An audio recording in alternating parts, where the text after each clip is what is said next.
tuning in. Welcome back. I had a very interesting question asked to me a couple of days ago by a client. She said, Varkha, I feel all my friendships are extremely superficial and shallow. I don't believe that I have a friendship which is deep, intense, and in a way endearing and connected to me. I smiled and decided to tell her a story I had read, because I think all of us at some point or the other struggle with the quality of friendships that we sometimes find ourselves partaking in. So let's call this girl Maddie.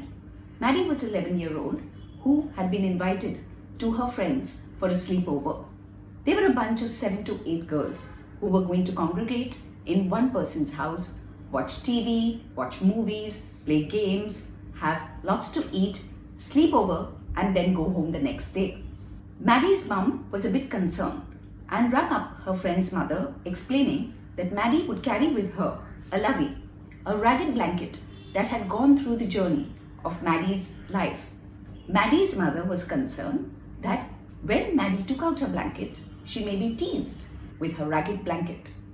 The friend's mother noticed that as dusk set in and the girls began to get into their blankets or get into the sheets, Maddie was a tad uncomfortable. Maddie was having an internal battle with her thoughts.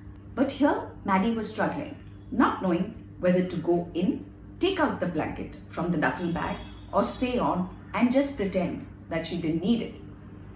Maddie mustered up the courage, got up from the living room, walked into the bedroom, unzipped her duffel bag and took out that ragged blanket, the lovie as her mum had called it, and tucked it under her arm and walked back into the living room.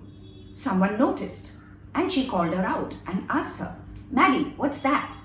Maddie put her chin up, mustered her voice and told her friends, this is my lovie, a ragged blanket which was made for me when I was born.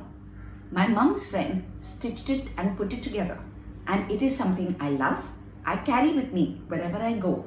In fact, I had lost it once in a park, but was lucky enough to find it. And then, because it's been more than 10 years now, it also tore. But my grandma stitched it up and she showed the girls the scar on the blanket. Surprisingly, none of the girls laughed. None of the girls judged. In fact, each of the girls walked to open their own duffel bags and take out their lovies. A ragged blanket, a bear with one eye, a doll. All of these girls had their little secret lovies. Why is it that we feel so ashamed to expose things that really matter to us? And I told my client that if you want a deep friendship, you need to expose yourself and be vulnerable. Take the risk, because the risk could be of rejection, but the risk could also be of deep, enduring relations. As C.S. Lewis put it, friendship begins the day you say, oh, you too? I thought it was only me.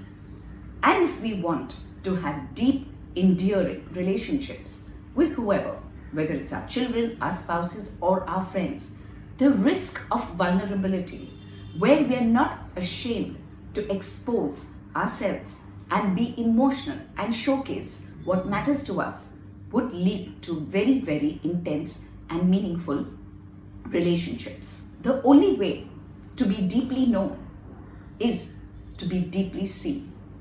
The only way to be deeply known is to be deeply seen. Thank you for watching the Varkha Cholani channel. If you like what you see, please do hit the like button, do share the video, and of course, continue to subscribe. If you have any questions, please write to me at varkha@varkhacholani.com. Till next week, it's goodbye and thank you.